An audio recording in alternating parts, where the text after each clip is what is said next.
Welcome back नाज़रीन। Bulletin की बाकायदा शुरुआत कंदासीं अहम ख़बर सां। शहीद सहाफ़ी नसरुल्लाह गडानी जो मढ़ कुछ देर में मीरपुर माथेलो पहुंचायो वेंदो। मुख़्तलिफ़ शहरनि में सहाफ़ियन ऐं सियासी समाज अॻवाननि पारां शहीद सहाफ़ी खे भेटा पेश गुलनि जी वर्खा कई वई।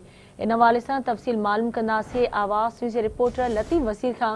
जी लतीफ़ वसीर, अपडेट कजो, इन हवाले सां कहिड़ा तफ़सील आहिनि?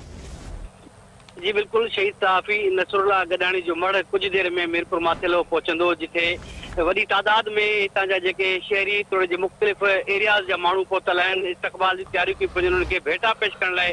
अॼु सुबुह जो जीअं ई शहीद सहाफ़ी जो मढ़ कराची खां मीरपुर माथेलो लाइ रवानो कयो वियो त मुख़्तलिफ़ शहरनि में सहाफ़ी, शहरी, सिविल सोसाइटी जे माण्हुनि पारां गुलनि जी वर्खा करे भेटा पेश कई पई वञे। हिन वक़्तु जेको शहीद जो मढ़ आहे उहो घोटकी पहुतो आहे। घोटकी शेल्टन होटल भरिसां वॾी तादाद में शहरी जेके हुते निकिरी आया आहिनि, उनखे भेटा पेश कई पई वञे। गुलनि जी वर्खा गुल निछावर कया पिया वञनि। उनखां पोइ सरहद बाईपास ते बि सरहद शहर जा माण्हू वॾी तादाद में हुते इंतज़ार कनि पिया।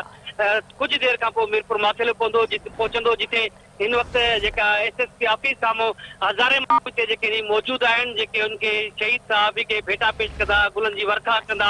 उन सां गॾोगॾु त उनखे DHQ अस्पताल आंदो वेंदो, जिथे पोस्टमार्टम करण बाद संदसि शहीद जो मढ़ जेको आहे संदसि अबाणे ॻोठ कबूल गडानी पहुचायो वेंदो, जिते 6 वॻे जनाज़े निमाज़ अदा कई वेंदी। हिन वक़्तु मीरपुर माथेलो शहर मुकमल तौर ते बंदि आहे, जरवार बंदि आहे ऐं उन सां गॾु दाद लिगारी बस किरदे जा शहरनि पाण मुरादो कारोबार बंदि करे छॾियो आहे। अॼु सुबुह खां लॻल जेको धरणो आहे उनखे 10 कलाक गुज़री विया आहिनि। SSP ऑफिस साम्हूं ॿिन्हिनि तरफ़नि खां जेको रोड बंदि आहे।